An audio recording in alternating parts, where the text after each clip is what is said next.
September the 24th, 1945. When Lady Bradshaw summons you, you go.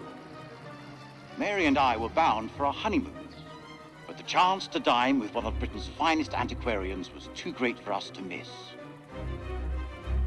When we met, Bradshaw wore a brooch that caught Mary's eye. A Sumerian relic recovered from a dig site in the Hashemite kingdom of Iraq. After dinner, she showed us another find from the same site, a gold cuneiform tablet.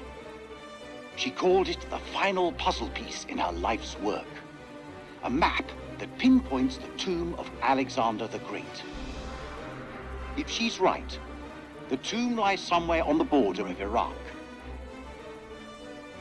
Lady Bradshaw wants us to lead her expedition. I realize now that our honeymoon will take place in a dusty dig site in the Zagros Mountains. April the 2nd, 1946. We have assembled our team. Top of my list was my old comrade from the wars, Captain Sherman Crowe, the bulldog of Omaha Beach. We found him in Cairo, brawling for money in a Levantine drinking club. Crowe recommended an experienced dig foreman, Arthur Pullman, and in Haifa we picked up my assistant, the always inquisitive Aline Journeau. Lady Bradshaw insisted on the presence of her own advisor, Ellis van Hoyten, an archaeologist I know only from his poor reputation. Our team complete, we shall head to the Lebanon and from there by train to Baghdad.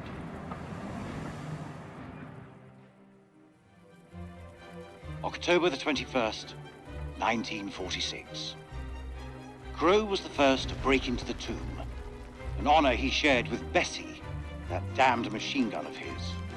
It was a beast of a weapon, but it seemed to comfort the fellaheen doing the digging. This place has lain undisturbed for centuries.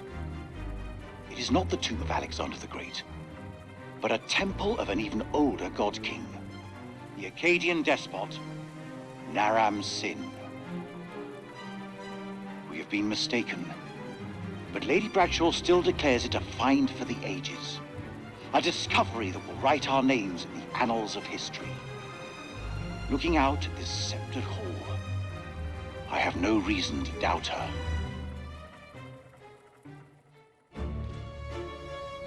The catacombs beneath the temple are heaped with human bones. Aline has worked sacrificial digs in El Castillo, but even she hasn't seen death on this scale before. The Akkadians killed thousands in the name of their gods, most ritually decapitated, but others crudely slain and dumped in charnel pits, as though the slaughter had spiraled out of control. What plague or cataclysm demanded such a price? So much blood spilled. And for what? Whatever happened here millennia ago, it is a secret waiting to be discovered. Our work begins in earnest.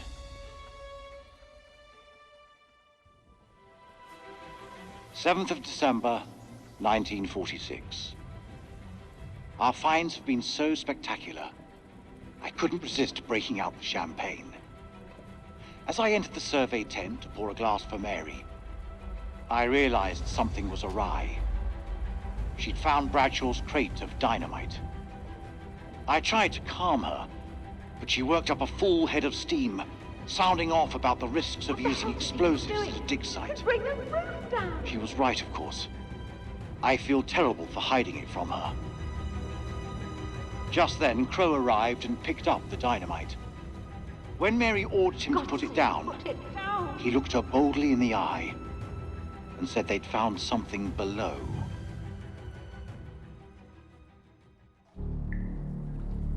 The bottom of the chasm stank of death and was littered with corpses, fresh enough to be covered in flies.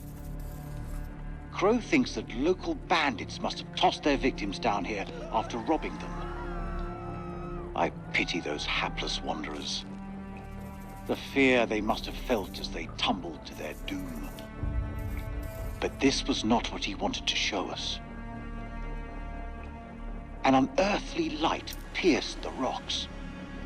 When Mary asked us what it was, Bradshaw nodded to Crow, who broke open the dynamite. She said she intended to find out.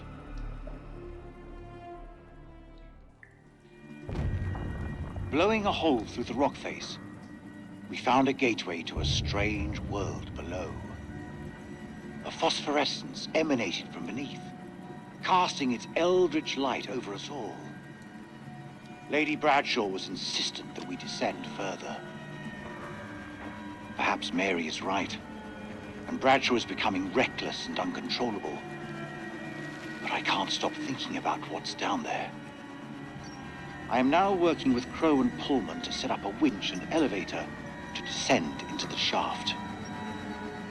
What mysteries lie below, I wonder, undisturbed by the world above.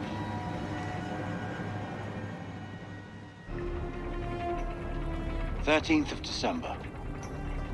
Crow, Bradshaw, and I descended in the elevator. As we left, I was struck by the change in Bradshaw's temperament. She seemed eager, almost manic in the face of our new discovery.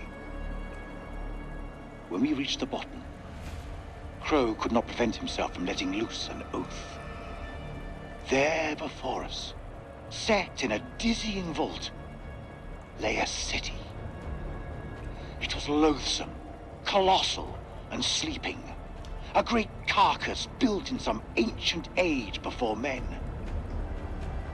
Overcome with awe, I fell to my knees.